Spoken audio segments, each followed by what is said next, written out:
सभी प्यारे दोस्तों को अनुज सर का नमस्कार। पीजीटी केमिस्ट्री की प्रिपरेशन, इस पे लगातार लोगों के क्वेश्चंस आ रहे हैं, लोगों के फोन आ रहे हैं कि सर आखिरकार तैयारी में कितना समय हम लोगों को देना चाहिए।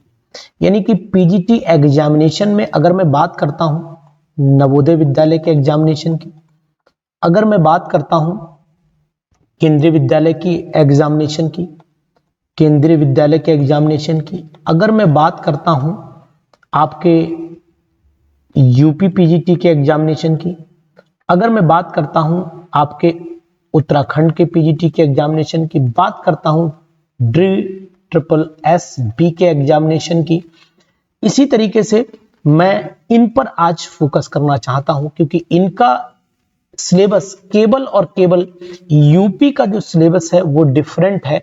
बाकी एनबीएस का सिलेबस, केवीएस का सिलेबस, उत्तराखंड का सिलेबस और DSSB के सिलेबस में कुछ चेंजेस होते हुए लगभग समान है। तो मैं आपसे ये कह सकता हूं कि अगर इन तीनों की बॉन्डिंग कर दी जाए तो मुझे लगता है कोई देवराय नहीं है। इन तीनों का सिलेबस कुछ डिफरेंस मान के लगभग 20 से 25% का डिफरेंस मैं लेकर के चलता हूं। ज्यादा 25 बहुत ज्यादा हो गया। केबीएस और नवोदय में तो कोई डिफरेंस है ही नहीं, उत्तराखंड में और DSSB में थोड़ा सा परिवर्तन है। तो मैं ऐसा कर लेता हूं कि इनके एग्जामिनेशन को एक रोल में ले आता हूं। यानी कि अगर मैं आपसे ये कहूं कि इनके एग्जामिनेशन तो दोनों के लगभग सेम है तो इसमें कोई दोहराए नहीं है, ये सेम एग्जामिनेशन है। इनके एग्जामिनेशन को भी लगभग इन्होंने एनसीईआरटी को ही फॉलो किया है। तो मुझे जो जानकारी है वो ये है कि एनसीईआरटी को फॉलो करते हुए लगभग 5 से 10% सिलेबस में वेरिएशन यूपी से है, बाकी ये भी सेम है। ये थोड़ा सा लगभग 20% डिफर कर जाता है ये, लेकिन ये अपने में एक अलग है। यूपी पीजीटी टोटली डिफरेंट चला जाता है।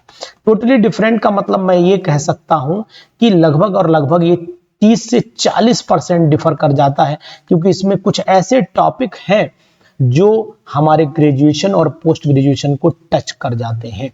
यानी कि अगर मैं इसको रेफरेंस देता हूं, अगर 100% का मैं मान के चलता हूं तो 100% में से लगभग और लगभग मैं आपसे ये कहना चाहूंगा 60% जो होता है वो 60 आउट ऑफ 100 में से 60% जो पेपर होता है वो 11th और 12th के मर्जिंग से होता है, यानी सेकेंडरी एजुकेशन को ये जोड़ता है।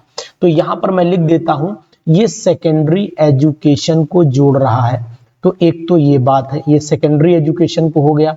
अब अगर 20% की मैं बात करता हूं तो ये 20% पेपर जो होता है 20%, 100 में से 20%, ये ग्रेजुएशन लेवल को टच करता है, ग्रेजुएशन लेवल को टच करता है।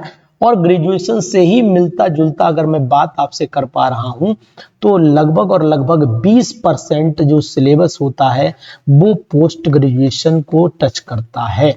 तो मेरे प्यारे साथियों, है ना, प्यारे साथियों, मैं आपसे ये कहना चाह रहा हूं कि आपका ये समय जो है वो कितना समय आपको, कितने घंटे का समय, कितने दिनों का समय आपको लगभग पीजीटी में देना चाहिए। यानी अगर मैं आपसे थोड़ी सी ये बात कर लूं तो मुझे लगता है कोई बुराई नहीं है कि कितना समय हमें देना चाहिए यूपी पीजीटी की प्रिपरेशन के लिए खासकर, और बाकी अदर एग्जामिनेशन की प्रिपरेशन के लिए। इस पर हमारी आज चर्चा ये चलेगी। तो इस वीडियो में पूरा साथ बने रहिए, हम आपको बताएंगे कि आप कैसे अपनी प्रिपरेशन को शार्पनेस दे सकते हैं। यूपी पीजीटी की प्रिपरेशन के लिए कैसे आप अपने 60 और 20% को रिवाइज कर सकते हैं।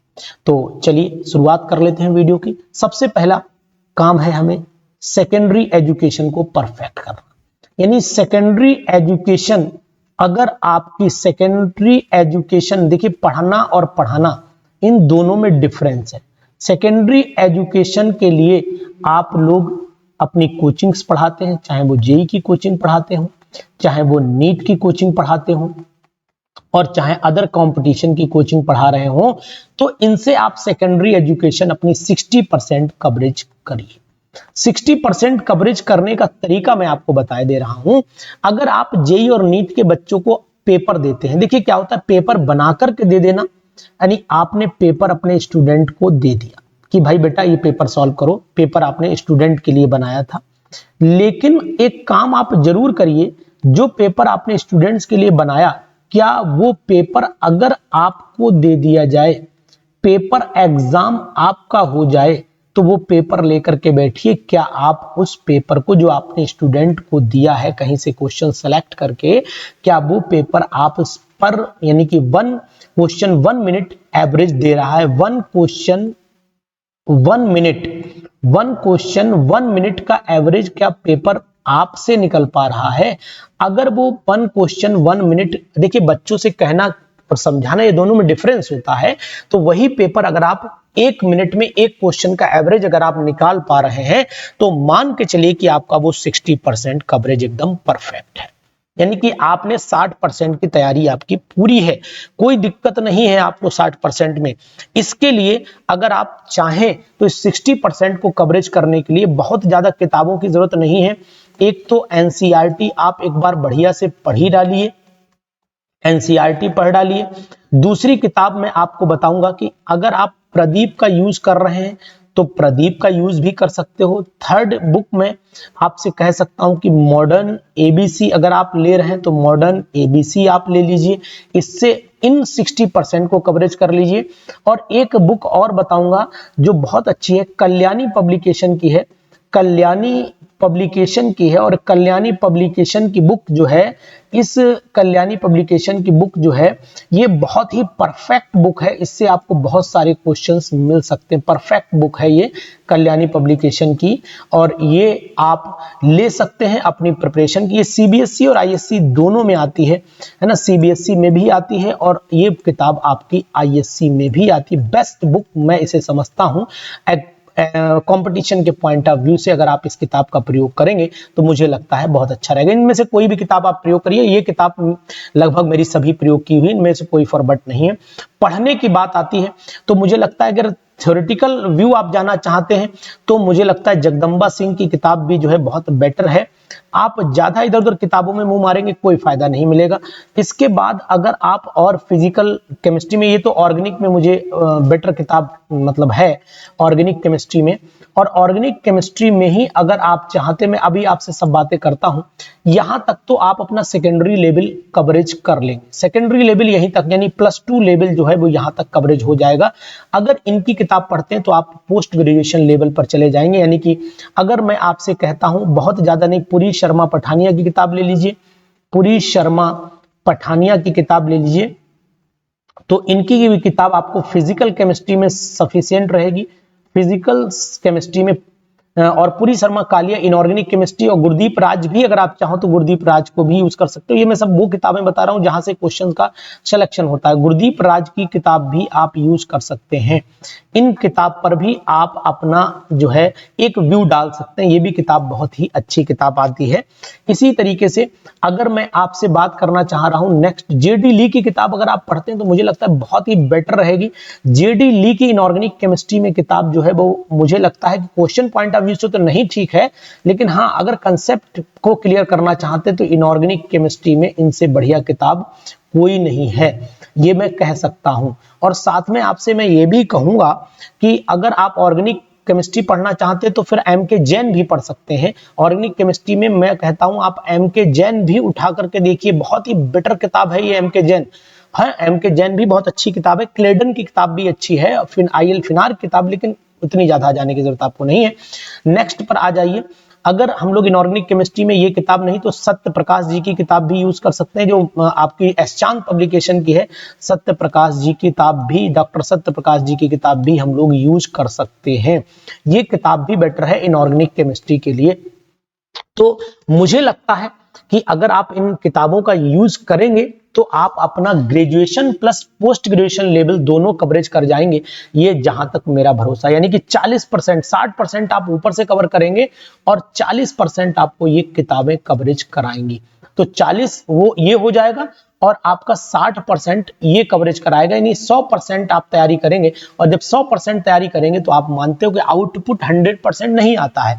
यानी कि अगर आपने इन दोनों तैयारी को यूज किया तो मैं मान सकता हूं कि आप 100% अगर आप प्रिपरेशन कर रहे हैं तो लगभग और लगभग आप 80 से 90% पर जाकर के गिरेंगे। और अगर आपका यही एवरेज रहता है तो आप मतलब सिलेक्शन फाइट में है। होना तो इससे बेटर चाहिए, लेकिन आप सिलेक्शन फाइट यहीं से करेंगे। तो मैं आपको यह सलाह जरूर देना चाहूंगा कि इन किताबों का प्रयोग आप करिए, सेल्फ स्टडी करिए, एनी हाउ जो भी करिए, मैटर बेस्ट होना चाहिए। इनका जो कलेक्शन मैटर है वो आप कर पाते हैं तो बहुत अच्छी बात है, नहीं तो फिर आप हमें एक बार कॉल करिएगा, हम आपको बताएंगे। तो ये मैंने आपको ये बताया। अब दूसरी चीज मैं आपको बताता हूं, समय हमारे पास में कहां देना पड़ेगा। सेकेंडरी एजुकेशन के लिए मैंने आपको बता दिया कि जेईई नीट के साथ में 1 मिनट 1 क्वेश्चन का एवरेज आना चाहिए, तो सेकेंडरी एजुकेशन की बात हमारी फाइनल हो जाती है। यानी कि सेकेंडरी एजुकेशन पर जाकर के हम लोग सेकेंडरी एजुकेशन का एवरेज हम लोग 1 क्वेश्चन 1 मिनट अगर बच्चों के साथ में निकाल लें तो मुझे लगता है बेटर रहेगा। पर मिनट के हिसाब से चलिएगा, है ना, 1 मिनट में 1 क्वेश्चन होना चाहिए। अब हमारी बात आ जाती है ग्रेजुएशन और पोस्ट ग्रेजुएशन लेवल की, है ना। ग्रेजुएशन लेवल की अगर मैं बात करता हूं आपसे, तो मैं आपसे ये कहना चाहूंगा कि ग्रेजुएशन लेवल के लिए आपको पर डे और पोस्ट ग्रेजुएशन लेवल के लिए आपको पर डे कम से कम 30 से 40 मिनट देना चाहिए। 30 से 40 मिनट आपको सेपरेट देना पड़ेंगे। इन किताबों के जो क्लू पॉइंट हैं, जो आपके टॉपिक से हट जाते हैं, जैसे ट्रांसपोर्ट नंबर आप 12th में नहीं पढ़ते हो लेकिन यहां पढ़ना पड़ेगा, जैसे कि फेज रूल आप नहीं पढ़ते हो 12th में, यहां पढ़ना पड़ेगा, हेटेरोसाइक्लिक कंपाउंड आप नहीं पढ़ते हो, पढ़ना पड़ेगा, पॉलीन्यूक्लियर हाइड्रोकार्बन नहीं पढ़ते हो, पढ़ना पड़ेगा, डाइज नहीं पढ़ते हो, पढ़ना पड़ेगा आपको, है थर्मोडायनामिक इक्विलिब्रियम भी आपको यहां पर पढ़नी पड़ेगी, और आपको इलेक्ट्रोलाइटिक डिसोसिएशन भी बहुत ज्यादा 12th में नहीं, लेकिन यहां पर डिबाई हेक्लोन सागर थ्योरी एंड सो ऑन, ये आपको यहां पर पढ़ना पड़ेगा। और ड्रग्स एंड डाइस में जाते हो तो ड्रग्स कुछ ही लिमिटेड हैं, उसके एक्स्ट्रा भी आपको यहां पर जाकर के पढ़नी पड़ेगी। हेटेरोसाइक्लिक कंपाउंड एरोमेटिसिटी का एक्सप्लेनेशन बेटर आपको यहां पर करना पड़ेगा। तो ये आपको 30 से 40 मिनट पर डे आपको देना पड़ेगा। अगर ये 30 से 40 मिनट पर डे अगर आप दे लेते हो तो फिर मान के चलो कि आप ये जो 40% का कवरेज है ये आप इजी तरीके से करके ले जाएंगे। अब इसके लिए आपको क्या करना पड़ेगा, इसके लिए आपको एमसीक्यूज, देखिए सेकेंडरी एजुकेशन तो आप अपनी जेईई नीट से कर लेंगे, लेकिन ग्रेजुएशन पोस्ट ग्रेजुएशन के लिए आपको एमसीक्यूज चाहिए। और ये एमसीक्यूज आपको या तो खुद बनाने पड़ेंगे, या किसी भी मतलब कोई भी पब्लिकेशन इसे नहीं छापता है, कोई पब्लिकेशन मैंने तो देखा नहीं इसे छापते हुए, है ना, कोई भी पब्लिकेशन इसे नहीं छापता है, सेपरेटली तो नहीं छापता है ना, ये बात आप ध्यान दीजिए। तो इसके लिए आपको कहीं ना कहीं सपोर्ट आपको लेनी पड़ेगी एमसीक्यूज को करने के लिए। अगर आप स्वयं बना सकते हैं, यानी सेल्फ मेड क्वेश्चन भी आप यूज कर सकते हैं, सेल्फ मेड स्टडी भी यूज कर सकते हैं, लेकिन सेल्फ मेड स्टडी का मतलब हुआ कि आपको पर डे 10 क्वेश्चन बनाने पड़ेंगे। अगर पर डे आपने 10 क्वेश्चन बना लिए टॉपिक से उठा करके, देखिए ये तो बात अलग होगी कि मुझे पता है सर एरोमेटिसिटी थायोफिन की ज्यादा है कि पायरोल की ज्यादा है कि पैराडिन की ज्यादा, ये सब पता है ना, ऐसे नहीं, क्वेश्चन बनाइए। यानी कि 10 क्वेश्चन पर डे अगर आप बनाते हो, तो अगर मैं एवरेज लेकर के चलता हूं तो मैं आपको ये बताने की कोशिश करूंगा, जनवरी में आप तैयार कर लीजिए अपनी फिजिकल केमिस्ट्री। जनवरी में आप फिजिकल केमिस्ट्री तैयार कर लीजिए। फरवरी में आप अपनी ऑर्गेनिक केमिस्ट्री तैयार कर लीजिए। मार्च के आसपास आप अपनी इनऑर्गेनिक केमिस्ट्री तैयार कर लीजिए। ये 3 महीने में आप करिए तैयारी। और देखिए एग्जामिनेशन की संभावना यूपी पीजीटी की फिलहाल जनवरी फरवरी में अभी कोई ऐसा नोटिफिकेशन है नहीं, तो ये 3 महीने में आपको 30 दिन यहां मैं मानता हूं, फरवरी में मान लो 28 ही मानो, चलो 29 होंगे, 28 मानो इस बार, कोई बात नहीं, आप एक दिन छोड़ दो। उसके बाद यहां पर भी आप 30 मानो, मैं 31-30 नहीं, मैं ऑन एन एवरेज लेकर के चल रहा हूं। तो लगभग और लगभग आप मान के चलिए कि ये हमारे पास में दिन हो गए 88 प्लस, यानी कि मान लेते हैं कहीं पर एक आध दिन का वेरिएशन, भाई 29 है कहीं एंड सो ऑन, तो जनवरी 31 एंड सो ऑन, ऐसे चलेंगे। तो अब फिलहाल मैंने एक आध दिन छोड़ छाड़ करके ये मान लिया कि 30 दिन की स्टडी हमें यहाँ करनी, ये महीना नहीं गिन लेना, 30 दिन की स्टडी यहाँ कर ली, 28 दिन की, और यहाँ पर 30 दिन की स्टडी हमें कर लेनी है। टोटल मैं मान लेता हूँ 80 डेज की स्टडी अगर मैं करता हूँ, 8 दिन और मान लीजिए आप नहीं पढ़ पाए किसी कारणवश, आउटपुट आपका केवल 80 दिन निकला।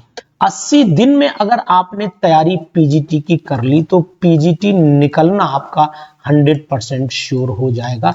ये 80 दिन बढ़िया से तैयारी कर लीजिए। और मैंने जो आपको तरीका बताया है, अगर आप 80 दिन 10-10 क्वेश्चन बनाते हो, मैं आपको वादा करता हूं कि 81 question one day 10 question copy ले लीजिए, 10 क्वेश्चन पर डे बना लीजिए, कोचिंग में बैठे बैठे बना लीजिए, पढ़ाते पढ़ाते बना लीजिए 10 क्वेश्चन। तो 80 दिनों में अगर आप नोट कर पाओगे, मैं 80 जबकि दिन ज्यादा आ रहे हैं लेकिन मैं 80 × 10 करे दे रहा हूं, यानी 800 क्वेश्चन आप बना ले जाएंगे।